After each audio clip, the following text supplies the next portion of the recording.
ආයුබෝවන් සුබ නව වසරක් වේවා 2026 වර්ෂය මිථුන ලග්නයේ හිමි ඔබට යහපත් වර්ෂයක් වේවා කියලා ප්‍රථමයෙන්ම ප්‍රාර්ථනා කරනවා 2026 වර්ෂය ආරම්භයේ ඔබේ මිථුන ලග්නයේ ඔබේ ග්‍රහසිත්තම ගැන සලකා බලනකොට ලග්න භාවයේ ගුරු ග්‍රහයාත් තුන්වෙනි කේතු ග්‍රහයාත් නවවෙනි රාහු ග්‍රහයාත් හත්වැනි රවි බුධ කුජ සිකුරු කියන චතුර්ග්‍රහ යෝගයකුත් දසවැනි සෙනසුරු ග්‍රහයාත් 12වැනි සඳු ග්‍රහයාත් පතිත වෙමින් තමයි 2026 වර්ෂය ඔබට ආරම්භ වෙන්නේ.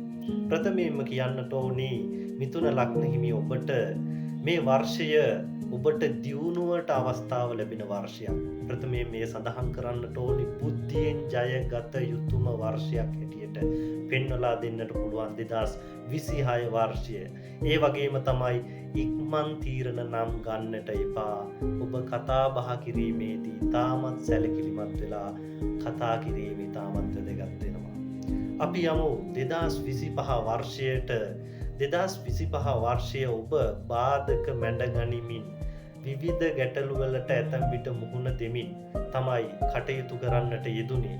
ප්‍රධාන වශයෙන්ම ආදරය කරුණාව කියන කාරණාව තුළදී ඔබ ගොඩාක් පීඩාවට පත් වෙලා තමයි හිටියේ. ඉතින් ඔබට ලැබිය යුතු ආදරය ලැබුණේ නැහැ. ආදර සබඳතා ඇතැම් විට බිඳ වැටෙන්නට ඇති. විවිධ ගැටලු ප්‍රශ්න මතුවෙන්නට ඇති. නමුත් 2026 වර්ෂය ඔබට ඒ නොලැබිච්ච ආදරය කරුණාව ලැබෙන වර්ෂයක් හැටියට පෙන්වලා දෙන්නට පුළුවන්. ඉතින් ඔබට නව ආදර සබඳතා ගොඩනගා ගැනීමට ඔබ විවාහයට බලාපොරොත්තුවෙන් සිටිනවා නම් ඒ විවාහයන් සාර්ථක කරගන්නට හැකියාව ලැබෙන වර්ෂයක් බවට පත් කරගන්නට ඔබට හැකියාව ලැබෙනවා 2026 වර්ෂය. ඉතින් ඒ කලින් පැවති මානසික පීඩාවන් දුරු කර ගැනීමෙන් ඔබට සුභවාදීව කටයුතු කළ හැකි වර්ෂයක් හැටියට 2026 වර්ෂය පෙන්වලා දෙන්නට පුළුවන්. ඒ වගේම මිථුන ලග්නයේ හිමි ඔබගේ රැකියාව වෘත්තීය ස්වභාවය මේ වසරේ කෙසේ බලපායිද කියන කාරණාව කතා කරනකොට ඇතැම් විට රැකියා කරන අයට ටිකක් වැඩ කටයුතු වැඩි වෙන්නට පුළුවන්. අවිවේකයක් ඇති වෙන්නට පුළුවන්. වැඩ කටයුතු කරන ප්‍රමාණයට ඔබට ප්‍රශංසා නොලැබෙන්නට පුළුවන්. ඉතින් ඒ පිළිබඳවත් සැලකිලිමත් වෙන්න. ඒ වගේම තවයි නව රැකියා බලාපොරොත්තු වෙන අයට ඒ බලාපොරොත්තු ඉටු කර ගැනීමේ වාසනාව මේ වර්ෂය තුල උදා වෙනවා. ප්‍රධාන වශයෙන්ම වසරේ මැද භාගයේ පසුව මේ තත්ත්වය බලපාන්නට පුළුවන්. ඉතින් ඒ බලාපොරොත්තු ඉටු කර ගැනීමේදී වෘත්තීය අංශ ගැන ව්‍යාපාරික අංශ ගැන කතා කරනකොට ප්‍රධාන වශයෙන්ම සංනිවේදනය මාධ්‍ය අධ්‍යාපනය වෙළඳාම් ආදී ශේෂ්ඨ වලට ඉතා සුබතාවයක් මේ වර්ෂය තුල උදා වෙනවා කියලා කියන්නට පුළුවන්. ඔබගේ ආදායම් තත්ත්වය 2026 වර්ෂයේ වැඩි කරගන්නට පුළුවන්. ආදායම් මාර්ග වැඩි කරගන්නට පුළුවන්. කෙසේ හෝ ඔබට ධනය ලබා ගැනීම හැකියාව ලැබෙනවා. ඒ වගේම තමයි චුට්ටක් මතක තියාගන්නට ඕනේ. නමුත් අහඹු ලෙස ඔබගේ ධනය වියදම් වෙන්නට පුළුවන්. ඒ පිළිබඳවත් ඉතාමත් සැලකිලිමත් වෙලා කටයුතු කිරීම වැදගත් වෙනවා. මිථුන ලග්නයේ ඔබ.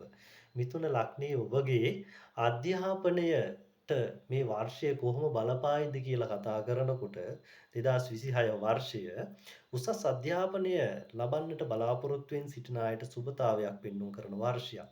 විදේශ අධ්‍යාපනයටත් සුබයි.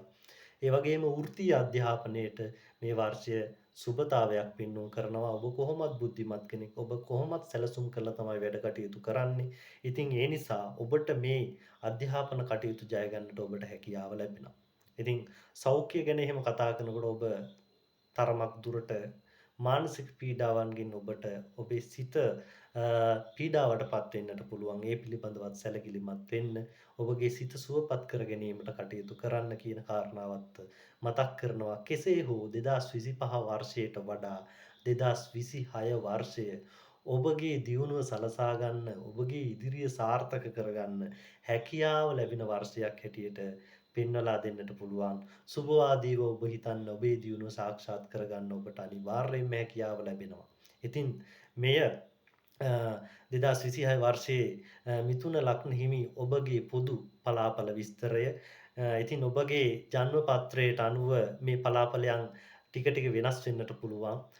ඉතින් ජන්ම පත්‍රයට අනුව ඔබගේ පෞද්ගලික පලාපල විස්තර බලා ගැනීමට අවශ්‍ය නම් පරීක්ෂා කර ගැනීමට අවශ්‍ය නම් අප හා සම්බන්ධ වෙන්න ලෙසත් සිහිපත් කරමින් 2026 වර්ෂය සාර්ථකත්වයට යන්නට හැකියාව ලැබෙන වර්ෂයක් වේවා කියලා මිථුන ලග්නයේ ඔබට ප්‍රාර්ථනා කරනවා.